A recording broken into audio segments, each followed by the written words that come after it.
Meanwhile, Britain's unemployment rate dropped late last year before the onset of the Omicron coronavirus variant that has since shaken the economy. And this is according to today's official data.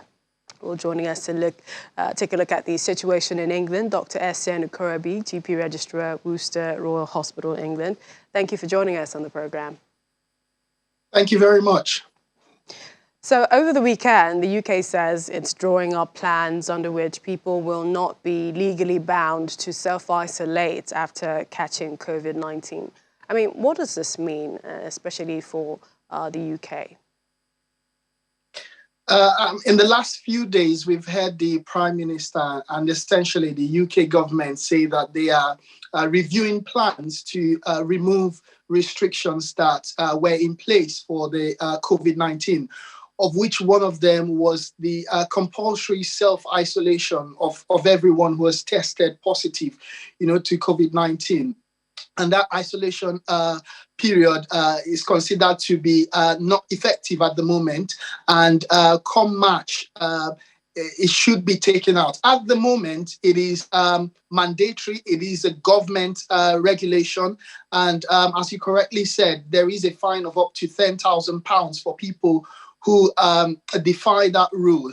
But what it means moving forward is that we will get to a point where people would no longer be bound by these rules, but we would have what the government calls some government guidance, where people then take the decision whether or not to self-isolate after testing positive for COVID-19. So that simply means that I could test positive for COVID-19 today and I decide to go into work tomorrow. That's what it means. And of course, the other side of it is that we will then have lots of positive cases mixing with, should I call it, negative cases. And we stand a risk of another surge in cases should this happen.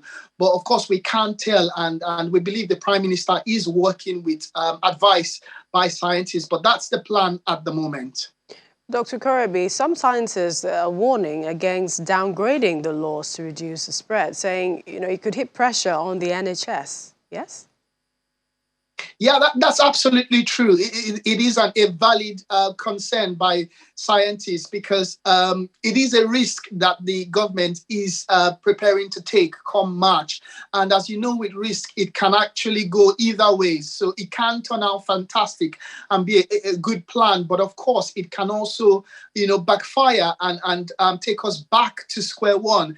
And we understand and we appreciate that the plan B, which the government set up previously, which involved, of course, wearing face masks, social distancing, working from home and self-isolation, has shown some success. As we've seen in the last couple of weeks, that there's been a 50% reduction in terms of infection rate and hospitalization. I believe these are the figures that the government is working with at this time. But of course, it is a risk, and there are lots of uncertainties surrounding this decision. Uncertainties like new mutations, so possibilities of new mutations like the Omicron coming up again, possibilities of more virulent viruses or variants of this virus, possibilities of a surge, of course, in positive cases in the country if these restrictions are completely removed. And of course, this would then lead to a pressure in the NHS and doctors and nurses and health workers struggling again. These are the concerns that the scientists have. And that's why they say it's important to review this and see if this is the right time to actually, take off all of these measures. Also, Mr. Johnson, facing the greatest pressure of his premiership, if we would call it that, over the Downing Street party scandal. Essentially, how have people been reacting to it? And do you think that this would also keep people in terms of, whatever rules or measures the Prime Minister comes up with in future, that they will really listen to him? Without going into much political detail, it is clear that rules were broken at that time by the Prime Minister himself. who set down these rules. And of course, these issues are still under investigation as we speak.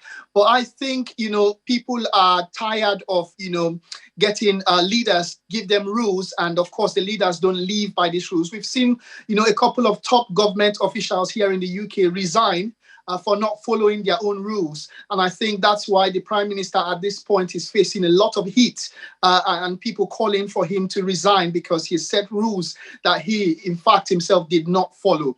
But I would say that whatever comes from the government, I think the people would follow it. We appreciate your time always on the programme. Dr. Essien Okurigbe is the GP registrar with Worcester Royal Hospital, England. Thank you for joining us today. Thank you, Millicent.